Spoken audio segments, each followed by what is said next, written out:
वर्ष 2020 से 2022 की अवधि में केंद्र सरकार द्वारा सभी राज्यों को लगभग 8 अरब रुपए आवंटित किए गए शिक्षा के मद में। फिर भी इस अवधि में राज्यों में 20,031 स्कूल बंद हो गए। इस पर सवाल उठाते हुए आम आदमी पार्टी जबलपुर ने केंद्र सरकार से संपूर्ण राज्यों की शिक्षा व्यवस्था का उक्त अवधि के संदर्भ में देश के महालेखाकार परीक्षक CAG से ऑडिट करवाने तथा रिपोर्ट को सार्वजनिक करने की मांग की है।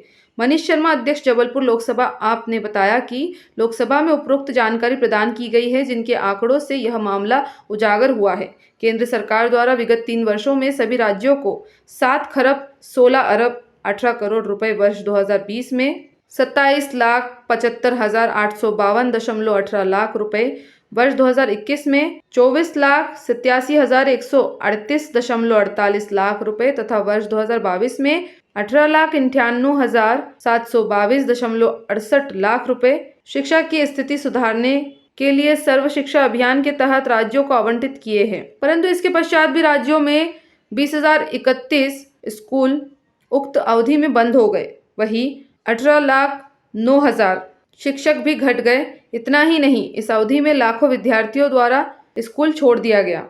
आम आदमी पार्टी के ब्रजेश चतुर्वेदी, राजेश वर्मा, सुधीर खरे, हरदीप सिंह, RS शुक्ला, सुरेश कोस्टा, अनिल कुमार आदि ने प्रधानमंत्री को ईमेल कर सर्व शिक्षा अभियान में आवंटित खरबों रुपए के आवंटन के उपयोग की जांच CAG से करवाने की मांग की है। अन्यथा शिक्षा में हो रहे घोटालों के खिलाफ सड़कों पर उतरने की चेतावनी दी है। जबलपुर में आप पार्टी ने उठाया सवाल, अरबों रुपए सरकार ने खर्च किए, इसके बावजूद 1000 से ज्यादा स्कूल बंद क्यों हो गए?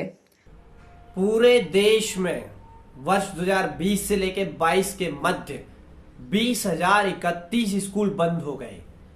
1,89,000 शिक्षकों ने अपनी नौकरी से हाथ धो लिया, कमी हो गई शिक्षकों की, और लगभग लाखों स्टूडेंट ने स्कूल की पढ़ाई बीच में ही छोड़ दी। मैं आपको बताना चाहूंगा कि राज्यसभा में यह जानकारी दी गई कि इन 3 वर्षों के दौरान केंद्र सरकार द्वारा शिक्षा के नाम पर 7 खरब 18 अरब रुपए से ज्यादा की धनराशि उन्होंने व्यय की और राज्यों को आवंटित करी। हर राज्य में यही स्थिति है, मध्य प्रदेश सहित, जहां पर करोड़ों रुपए खर्च किए गए और लाखों स्टूडेंट वहां स्कूल छोड़ने मजबूर हो गए और सैकड़ों की संख्या में स्कूल बंद हुए। आम आदमी पार्टी ये सवाल करती है कि इतना खरबों रुपए जो कहीं ना कहीं किसी न किसी बैंक से या विदेशों से उधार लिया था या शिक्षा उपकर के नाम पर आम जनता से वसूला था, उसको खर्च करने के बाद भी शिक्षा की यह दुर्गति क्यों हो रही है? आम आदमी पार्टी मध्य प्रदेश यह मांग करती है कि समस्त जो जानकारी प्रस्तुत की गई है राज्यसभा में शिक्षा के संबंध में, उसकी कैग से ऑडिट करवाई जाए और यह जानकारी दी जाए आम जनता को कि आखिर ये स्थिति हुई क्यों।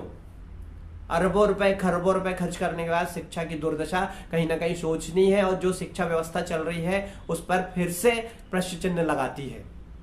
आम आदमी पार्टी यह भी कहती है कि यदि यह मांग पूरी नहीं की गई तो जनता के हित में जो भी आवश्यक कदम होगा वह पार्टी अवश्य उठाएगी।